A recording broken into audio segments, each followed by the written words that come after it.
Pemirsa dan sahabat Lansia Kepo yang saya hormati dan saya banggakan, siapapun wisatawan yang berkunjung ke Purwokerto pasti akan mencari buah tangan, yaitu keripik dan tempe mendoan, dua sejoli yang senantiasa dicari.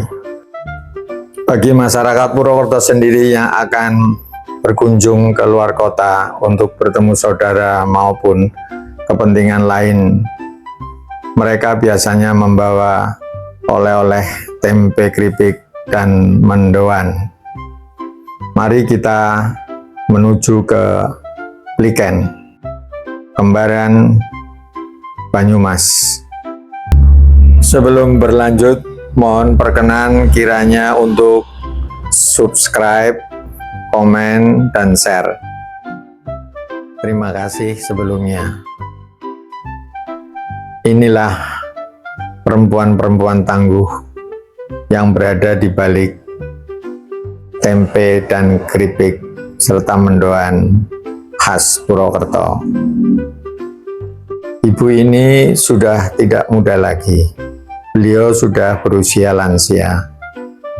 Beliau tetap bekerja, bukan hanya sekedar mencari nafkah dan mengisi waktu, namun juga didasari pada keinginan kuat untuk menjaga warisan leluhur.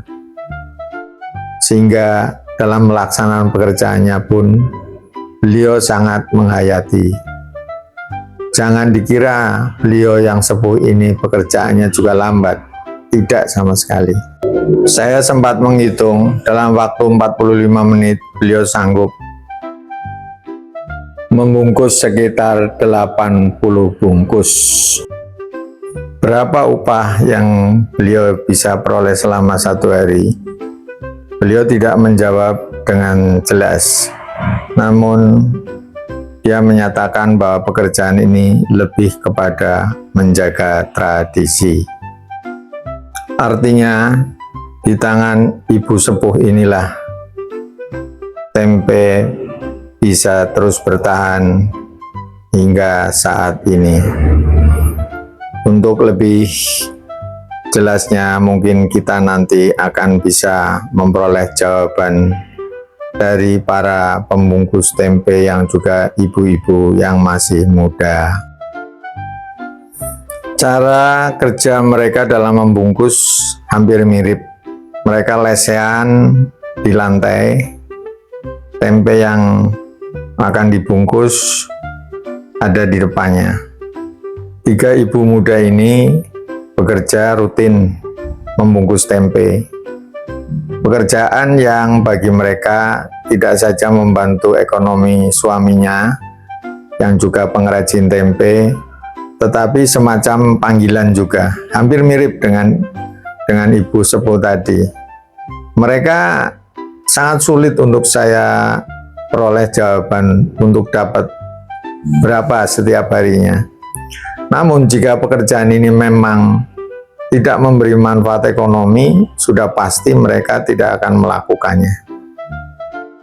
Dari informasi yang saya peroleh dari pemilik atau pengrajin bapak-bapak itu, mereka rata-rata bisa mendapat upah sekitar 50-75, karena biasanya mereka melakukannya tidak hanya pada satu tempat, tetapi juga ke tempat lain. Tidak terbatas pada satu tempat, tetapi juga ke tempat lain. Disinilah uniknya. Jadi mereka pekerja lepas, tetapi seperti pekerja tetap. Mereka akan datang setiap hari tanpa harus diabsen. Mereka bekerja dengan tujuan yang menurut saya lebih kepada naluri keibuan untuk mengisi waktu luangnya. Dari tangan-tangan terampil ibu-ibu atau perempuan inilah Purwokerto masyhur sebagai kota keripik. Pliken tanpa mereka tidak akan setenar sekarang. Tulang punggung ekonomi Pliken adalah di tangan mereka juga. Merekalah para pahlawan yang tidak pernah mengenalkan dirinya sebagai pahlawan. Disinilah kita akan melihat siapa mereka, para perempuan-perempuan tangguh. Dan ternyata di tokoh ini pula, perempuan-perempuan tangguh ini juga yang bekerja untuk mengharumkan nama Purwokerto, mendoan dan tempe keripik. Saya mengucapkan terima kasih atas waktunya menyimak perjalanan saya. Terima kasih.